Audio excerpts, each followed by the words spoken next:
Hello everybody and welcome back to my channel. I am in Panama City today and I am going to be taking a flight out of the airport. Come along with me. It's a gorgeous day on Florida's Emerald Coast. I'm looking at it from the point of view as a good day to be here and a good day for flying. The sand is stunning in the sunlight and the skies are nearly clear. I'm really looking forward to my flight and I plan on leaving this paradise soon for two reasons. It's my first time departing from ECP Airport, so I want to explore it as much as I can, and the airport I need to get to is quite a distance away. Officially called the Northwest Florida Beaches International Airport, the airport serves the region and is actually located in a remote area 18 miles northwest of Panama City. I'm starting off in Panama City Beach, so it's a little shorter distance than from Panama City proper. The roads to the airport were a pleasure to drive on, but really lack scenery, just trees, and that's giving me some low expectations for the climb out today after takeoff. And half a mile at the roundabout, take the second exit. Well, at least the views are nice here on the airport approach. I'm seeing a nice mix of aircraft, from really big aircraft like this Boeing KC-46 Pegasus to really small aircraft like this Cirrus Vision jet that just landed from Monroe, North Carolina. From here I can see the airline gates as I park my car in a spot for a rental car return. All right, everybody, I've arrived at the ECP airport. Just need to drop off the car and the terminal is behind me. Of course, my walk to the terminal is postponed because I saw two regional jets. American and Delta serve this airport along with United and Southwest. It's down this long pathway that I need to walk from the rental car drop-off area to the airline terminal. It was hot outside, and I had luggage with me, and I just missed the courtesy buggy ride that could have transported me, so I had to walk. I couldn't figure out why there was a gap between the lot and the terminal building, but despite walking in the hot sun before I entered the terminal, I had to walk around outside in front of it to check it out. I've arrived really early today, and there's no rush to enter the terminal. It was really quiet outside, and I hardly saw any people as I walked around, but alas, I finally entered the terminal where I saw an ECP sign. ECP, this airport's airport code, stands for Emerald Coast Panhandle. The P for Panhandle represents the region rather than the nearby Panama City. Since the airport is in such a remote area, there's no city feel, and it doesn't indeed feel more regional than urban. The check-in desks are on the right side of the terminal. Today I'm flying Delta Airlines, and I have one bag to drop off going to Atlanta, which happens to be the shortest scheduled route from ECP. Okay, I dropped off my bag here at the check-in area, and I'm all ready to go to TSA. On my way to TSA, I saw an information desk, and I figured I'd ask why the parking lot was so far away from the terminal. Hello. Just curious why there's a space between the terminal and the parking lot with grass over here? For drainage. Oh, drain. Okay, I was wondering, why not build a parking lot right up against the building? Okay. I had to ask. I love airports, and I love being airside, which I am now. Once you clear TSA, you must go up one level, and I'm doing that here via the escalator. To the gate area, I go. Well, I thought I was going to the gates, but I saw a sign for an airport art exhibit, so I worked my way over there. The artwork is located on a side area just past a few gates on the left, and on the right you can see some of the gates, so of course I had to check out the view outside. As for the art exhibit, this was filmed in 2025, and this is the artwork that was on display at the time of my visit.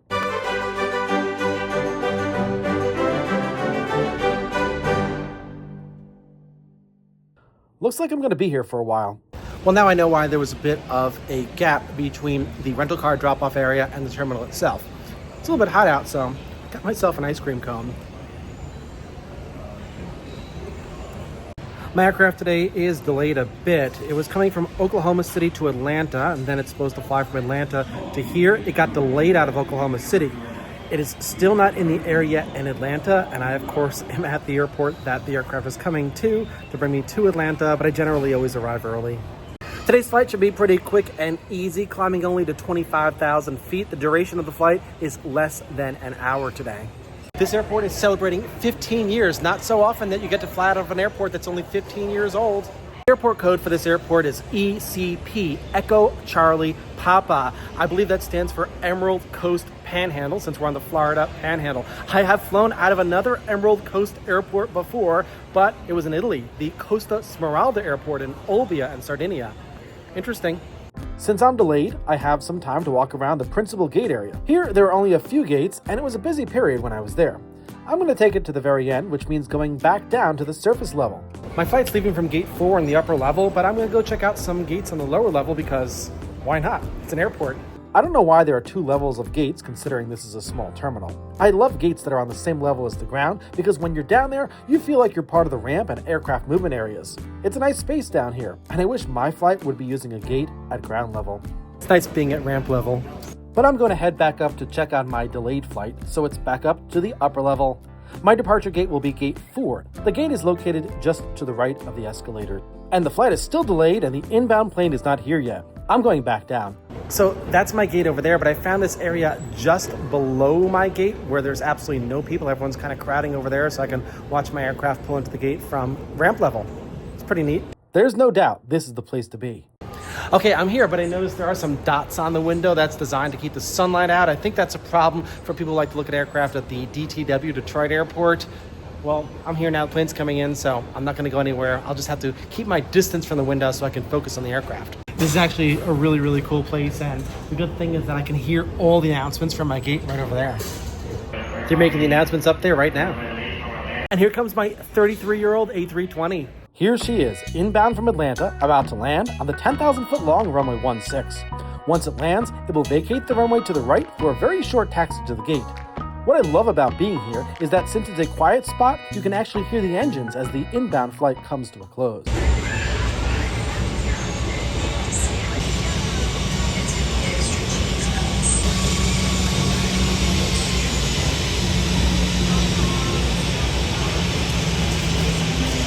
Not bad. You don't get views like this very often. I'm glad I found this spot. All right, the plane is here. The next step is to attach the jet bridge so that the passengers from Atlanta can get off. The plane will get serviced by above and below wing teams, and then we can begin to board. Since we're late and I have a connecting flight in Atlanta, I'm hoping that this can be done as quickly as possible. It's time to go to the gate above the spot where I was waiting. Look how empty it is down there. The gate area above us is so full that it's standing room only. To the gate we go.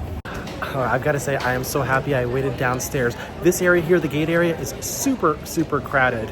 Well, they started aboard and now there's a maintenance issue, so they're taking everybody off of the aircraft. So I'm just going to go back down to that area down below and wait for an announcement to reboard the aircraft.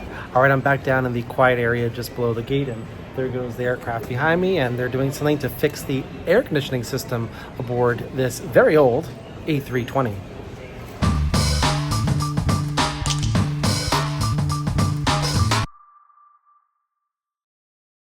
All right, I hear the announcement. They're boarding now. Going back up.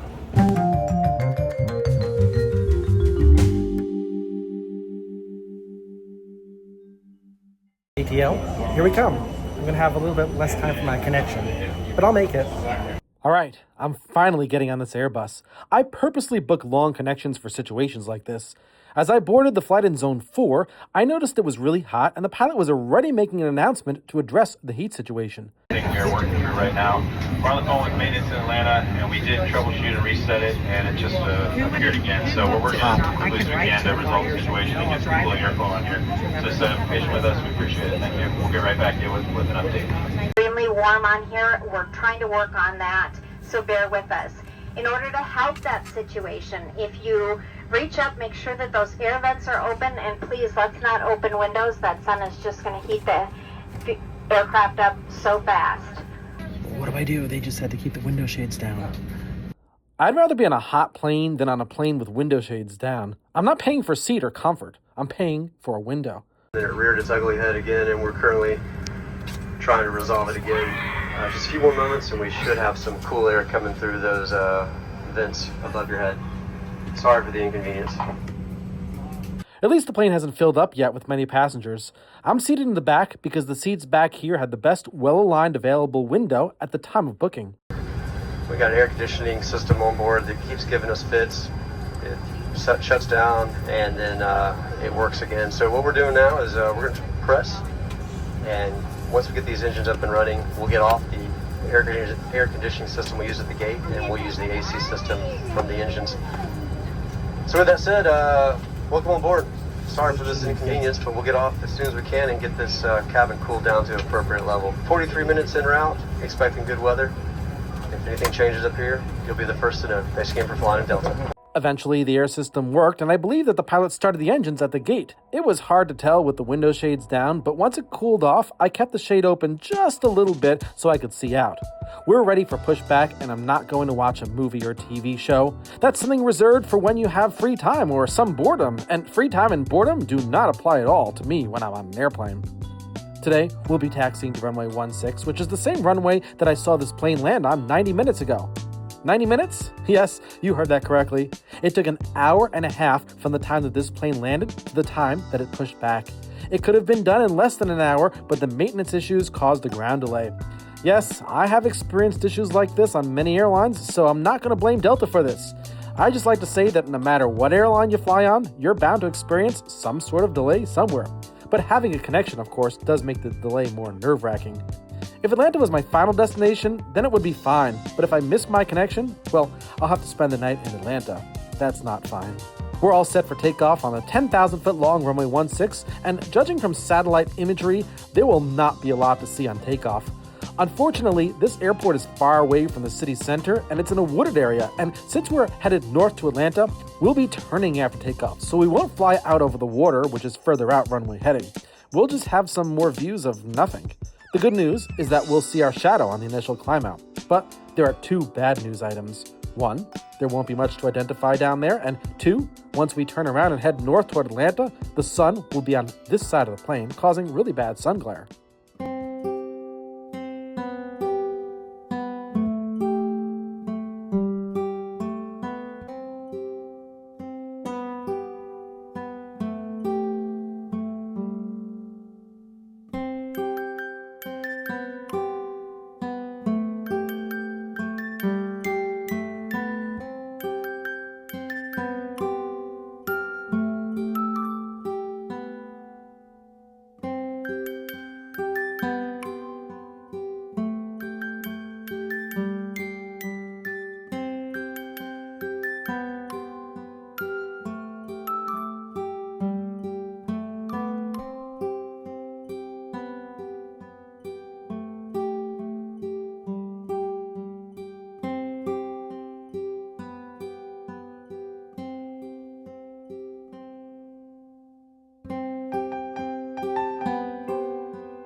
You can see here from the map how we turned away from the water and toward Atlanta. Unfortunately, there was so much sun glare on the window that I cannot provide my usual footage of, well, anything, and that would have included sights of things on the ground, as well as point-outs of other air traffic, so I'll move forward to the landing. After a very short en route phase of flight, we flew the Gullum arrival procedure to Atlanta, which is designed for flights coming from our direction. Approach control vectored us to the final approach course to runway 9 right. We were then handed off to the tower for clearance to land, and then ground control taxied us to the ramp.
right, made it to ATL. Fortunately, I have a lot of time for my connection. Thank you so much for joining me on this flight today. Remember that if you haven't subscribed to my channel, go ahead and click on that subscribe button. I'll be back with another video just like this very, very soon. Thanks everybody, and see you soon.